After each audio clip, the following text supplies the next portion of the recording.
ಮತ್ತೆ ಬೆಳಗಾವಿಯಲ್ಲಿ ಎಂಇಎಸ್ ಮುಖಂಡರ ಪುಂಡಾಟ ಹೆಚ್ಚಾಗ್ತಾ ಇದೆ. ಕನ್ನಡ ಬಾವುಟ ನಾರಾಯಣಗೌಡರಿಗೆ ಅಪಮಾನವನ್ನ ಮಾಡಲಾಗಿದೆ. ಎಂಇಎಸ್ ಶುಭಂ ಶೆಳಕೆಯಿಂದ ನಾಡದ್ರೋಹಿ ಚಟುವಟಿಕೆಯನ್ನು ನಡೆಸಲಾಗಿದೆ ಎನ್ನಲಾಗ್ತಾ ಇದೆ. ಮತ್ತೆ ಬೆಳಗಾವಿಯಲ್ಲಿ ಎಂಇಎಸ್ ಮುಖಂಡರ ಪುಂಡಾಟ ಹೆಚ್ಚಾಗಿದೆ. ಕನ್ನಡ ಬಾವುಟ ನಾರಾಯಣಗೌಡರಿಗೆ ಅಪಮಾನವನ್ನ ಮಾಡಿದ್ದಾರೆ ಈ ಪುಂಡರು. ಎಂಇಎಸ್ ಶುಭಂ ಶೆಳಕೆಯಿಂದ ನಾಡದ್ರೋಹಿ ಚಟುವಟಿಕೆಯನ್ನು ನಡೆಸಲಾಗ್ತಾ ಇದೆ. ಕೆಂಪು ಹಳದಿ ರೋಗ ಈ ಕ್ರಿಮಿ ಬೆಳಗಾವಿಗೆ ಬಂದಿದ್ದನು. ಪರೋಕ್ಷವಾಗಿ ಕರ್ನಾಟಕ ರಕ್ಷಣಾ ವೇದಿಕೆ ನಾರಾಯಣಗೌಡ ಹೆಸರನ್ನ ಇಲ್ಲಿ ಪ್ರಸ್ತಾಪ ಮಾಡಿದ್ದಾರೆ. ನಾರಾಯಣಗೌಡರ ಹೆಸರು ಪ್ರಸ್ತಾಪಿಸದೆ ಶುಭಂ ಉದ್ದಟತನವನ್ನ ಮೆರೆದಿದ್ದಾರೆ. ಮೊನ್ನೆಯಷ್ಟೇ ಬೆಳಗಾವಿಯಲ್ಲಿ ಕರವೇ ರಾಜ್ಯಾಧ್ಯಕ್ಷರನ್ನ ಭೇಟಿ ಮಾಡಿದ್ರು. ನಾರಾಯಣಗೌಡ ನೇತೃತ್ವದಲ್ಲಿ ಕನ್ನಡ ದೀಕ್ಷೆ ಕಾರ್ಯಕ್ರಮವನ್ನ ಕೂಡ ನಡೆಸಲಾಗಿತ್ತು.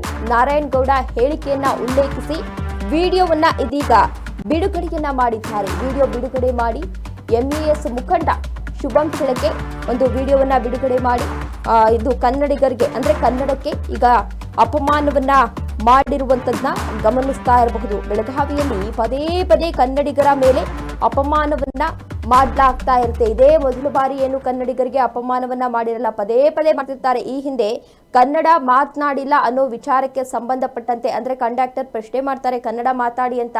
ಆ ವಿಚಾರಕ್ಕೆ ಸಂಬಂಧಪಟ್ಟಂತೆ ಈ ಹಿಂದೆ ಕನ್ನಡಿಗರ ಅಂದ್ರೆ ಕನ್ನಡಿಗ ಕಂಡಕ್ಟರ್ ಮೇಲೆ ಈಗಾಗಲೇ ಹಲ್ಲೆಯನ್ನ ಕೂಡ ಮಾಡಲಾಗಿತ್ತು. ಇಂತಹ ಸಂದರ್ಭಗಳು ಬಂದಾಗ ಅಂದ್ರೆ ಕನ್ನಡಿಗರ ಮೇಲೆ ಹಲ್ಲೆ ಬಂದಾಗ, ಕನ್ನಡಕ್ಕೆ ಅಪಮಾನವನ್ನ ಮಾಡಿದಂತಹ ಸಂದರ್ಭದಲ್ಲಿ ಕೆಲವೊಂದಷ್ಟು ಕನ್ನಡ ಪರ ಸಂಘಟನೆಗಳು ಮುಂದೆ ಬಂದು ಸಾಕಷ್ಟು ಹೋರಾಟವನ್ನ ನಡೆಸ್ತಾರೆ.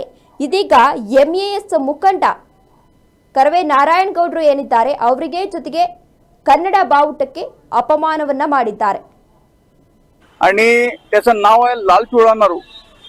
हा जसा तो नारू दूषित अन्नपाण्यामुळे होतो तसा हा लाल पिवळा नारू हा दूषित विचारांमुळे होतो. हा जर पसरायचा नसेल तर त्याला तात्काळ इलाजाची गरज आहे आणि त्या इलाजाचं नाव आहे, त्या डॉक्टरचं नाव आहे महाराष्ट्र एकीकरण समिती.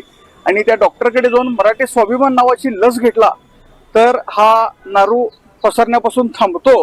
आणि हे त्या नारूला मला सांगायचं आहे की बेळगावमध्ये येऊन वाटेल ते बरोबर तू कितीही दरपोक्ती करून गेलास तर बेळगावातल्या मराठी माणसाला काही एक फरक पडणार नाहीये.